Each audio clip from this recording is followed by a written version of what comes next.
Hello दोस्तों, आपके अपने YouTube चैनल CMP कोचिंग में आपका हार्दिक स्वागत है। आज हम पढ़ेंगे राजस्थान के इतिहास के बारे में। तो राजस्थान के इतिहास के जनक कर्नल जेम्स टोड थे। जब अंग्रेजों का मराठों के साथ युद्ध चल रहा था तो उस टाइम अंग्रेजों को ये डर लग रहा था कि ये रियासतों के राजा मराठों का कहीं साथ ना दे दे, इसलिए इन्होंने अपने तरफ से एक व्यक्ति को भेजा जिनका नाम था कर्नल जेम्स टोड, और उन्होंने जाके राजस्थान के राजाओं से संधि की। उन उनको ये बताया कि आप मराठों का साथ तो नहीं दोगे। तो राजाओं ने कहा कि हम तो बिल्कुल भी साथ नहीं देने वाले हैं, क्योंकि मराठों ने हमें लूट लूट के परेशान कर रखा है, इसलिए हम उनका साथ तो बिल्कुल भी नहीं देंगे। अगर आप उनको खत्म कर रहे हो तो आपको हम साथ जरूर देंगे। तो ये सब कर्नल जेम्स टोड ने वहां पर संधि कर ली, तथा फिर बाद में ये हुआ कि भाई राजस्थान की रियासत तो यहाँ पर है और बंगाल वहाँ पर है, तो गवर्नर और रियासतों के राजाओं के मध्य संपर्क करने के लिए कोई तो व्यक्ति होना चाहिए, कोई तो उनको संदेश भेजने के लिए होना चाहिए। तो इसलिए वहाँ पर कर्नल जेम्स टोड को रखा गया। तो कर्नल जेम्स टोड ने वहाँ के सभी शिलालेख ग्रंथ वगैरह इतिहास अपनी हिस्ट्री पढ़ी। तो हिस्ट्री पढ़ी तो कर्नल जेम्स टोड आश्चर्यचकित हो गए कि राजस्थान के लोग इतने महावीर और इतने महावीर कैसे हो सकते हैं। तो जब भी वे गवर्नर के पास जाते तो उनको ये पूछा जाता कि वहाँ के लोग कैसे हैं। तो कर्नल जेम्स टोड उनके बारे में हमेशा गुणगान ही करते रहते थे कि वो इतने महान हैं, उनको अगर अपनी सेना में मिला लिया जाए तो राजस्थान क्या, ये इंडिया क्या, पूरी दुनिया को जीता जा सकता है। ये ऐसी ऐसी बातें करते रहते थे, इसलिए उनको गवर्नर ने कहा कि भाई तू यहाँ पर नहीं रहेगा, तुझे अब ब्रिटेन जाना पड़ेगा, और जो भी पुस्तकें लिखनी है वो ब्रिटेन में जाके लिखनी होगी। तो 1817-18 के करीब ये घटना हुई थी। तो कर्नल जेम्स टोड को वापस ब्रिटेन भेज दिया गया था। ये उदयपुर में लगभग 4.5 साल तक रहे थे।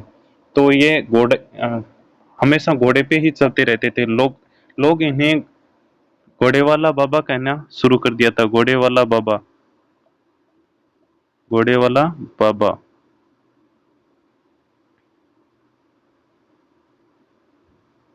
घोड़े वाला बाबा कहना स्टार्ट कर दिया था। तो फिर बाद में ये ब्रिटेन चले गए और ब्रिटेन में जाकर इन्होंने 2 पुस्तकें लिखी, एक annals and antiquities of Rajasthan, एक ट्रेवल्स इन वेस्टर्न इंडिया। तो इनके बारे में अब शॉर्ट जान लेते हैं कि ये कहाँ के रहने वाले थे, इनके गुरु का नाम क्या था, और इन्होंने अपने राजस्थान के लिए कौन से शब्द का प्रयोग किया था। तो यह कहाँ के रहने वाले थे, स्कॉटलैंड के रहने वाले थे, और राजस्थान के पॉलिटिकल एजेंट थे। पॉलिटिकल एजेंट उनको कहा जाता था जो गवर्नर और रियासतों के मध्य संदेश का काम करता था, उसे पॉलिटिकल एजेंट कहा जाता था। ये राजस्थान के प्रथम पॉलिटिकल एजेंट है, और इनके गुरु का नाम यति ज्ञानचंद्र था। हमारे राजस्थान के इतिहास का जनक कहा जाता है, क्योंकि इन्होंने संपूर्ण राजस्थान के इतिहास को सर्वप्रथम इन्होंने ही लिखा है। हमारे प्रदेश के लिए राजस्थान या राजस्थान शब्द का प्रयोग किया है। इन्होंने 2 पुस्तकें लिखी, annals and antiquities of Rajasthan और ट्रेवल्स इन वेस्टर्न इंडिया। क्योंकि ये वेस्टर्न इंडिया से जब ब्रिटेन भारत से वापस ब्रिटेन की तरफ गए थे, तब वेस्टर्न इंडिया से होते हुए गए थे, राजस्थान, महाराष्ट्र, गुजरात ऐसे होते हुए गए थे। तो अपने ट्रेवल्स के बारे में लिखते हैं।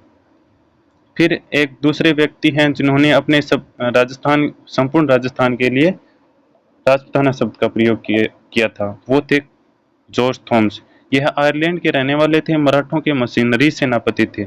मशीनरी सेनापति वो होते हैं जो पैसों के लिए सेना में काम करते हैं और या सेनापति बन जाते हैं, उन्हें मशीनरी सेनापति कहा जाता है। तो ये आयरलैंड के रहने वाले थे और इनको जॉब, यहाँ पर जॉब मिली थी, तो इसलिए इन्होंने मशीनरी सेनापति के रूप में कार्य किया था मराठों की सेना में। और इन्होंने राजस्थान की 3 रियासतों पर आक्रमण किया था, जयपुर, उदयपुर, बीकानेर।